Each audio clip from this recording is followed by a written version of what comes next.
WeWork, the billion-dollar mirage. In November 2023, WeWork filed for Chapter 11 bankruptcy. Not a small startup.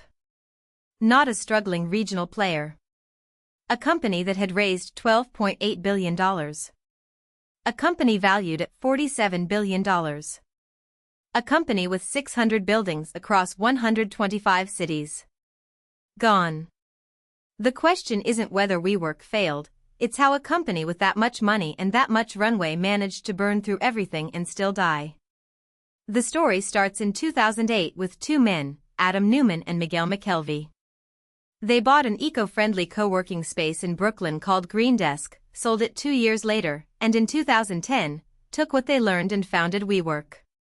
The first location opened in SoHo, Manhattan in April 2011. It was simple: rent office space, divide it into smaller desks, rent those desks to freelancers and startups. The model worked. By 2013, they had 350 startup customers. By 2014, WeWork was the fastest-growing commercial lessee in New York and on track to become the fastest-growing in America. That same year, they had backing from serious money: J.P. Morgan Chase, Goldman Sachs, Harvard College, Benchmark Capital. In February 2015, Fast Company named them one of the 50 most innovative companies. Then they began to grow like nothing else. In March 2016, they raised $430 million at a $16 billion valuation. By October 2016, they'd raised another $1.7 billion in private capital. And then SoftBank arrived. SoftBank's Vision Fund, led by Masayoshi Son, had one strategy: find a large market, find the company they believed would dominate it, and give them unlimited capital to burn competitors into the ground. WeWork became their bet on commercial real estate. The money kept coming. Valuations climbed to $47 billion. And Neumann became the visible face of the company, part founder, part prophet, part personality cult. But there was a structural problem no one was publicly discussing: WeWork's core math didn't work. The company signed long-term leases with landlords, often 10 or 15 years. They then rented desks month to month to customers. The idea was simple: pack more people into the space than a traditional office would, and collect enough monthly fees to cover the lease plus generate profit. But this only works if you maintain high occupancy rates consistently. If members leave, especially during a downturn, you're still locked into paying the lease. You have fixed costs but variable revenue. It's not a tech problem. It's a math problem. In 2016, warning signs appeared. In June, WeWork laid off 7% of its workforce and froze hiring. By July, an employee named Joanna Strange leaked information showing the company would miss its financial goals. WeWork fired her and sued her. The company was already burning through capital faster than projected, and leadership knew it. They buried the signal. For years, SoftBank didn't care. Masayoshi Son's strategy was to subsidize growth until WeWork became inevitable. Pay people to use the space if you have to. Use membership fees as a secondary concern. The primary goal was market dominance. And it worked, for a while. By 2019, WeWork had expanded to 19 countries, with massive operations in London, Berlin, Tokyo, and across the United States. Then, in September 2019, WeWork filed paperwork to go public. This forced transparency. The S-1 filing revealed the truth: WeWork was losing billions. Not making an investment for future profit, actually, structurally, on a unit basis, losing money with every new location opened. The company had negative gross margins. They were paying to serve customers. The IPO was cancelled within weeks. Neumann was forced to resign. Masayoshi Son's unlimited capital strategy had hit its limit. WeWork survived through a SPAC merger instead, but the company was never the same.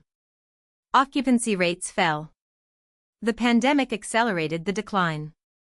By 2023, the company had spent 13 years and $12.8 billion and had nothing to show except debt and leases it couldn't afford. But here's what changes the reading of this entire story: WeWork didn't fail because the co-working idea was bad. It failed because it was built on a calculation that worked only under one condition: endless capital from investors who didn't require profit. For 13 years, every stakeholder knew this. The investors knew it. Neumann knew it. The leadership team knew it. And every single one of them believed they were in a different game than they actually were. They believed they were in a land grab. The mentality was, get big first, dominate the market, then raise prices and profitability will follow. It's a real strategy. Amazon used it. Uber used it. But it requires something crucial: a defensible advantage once you're dominant. Amazon has logistics and distribution. Uber has a network effect that becomes harder to compete against as it grows. WeWork had neither.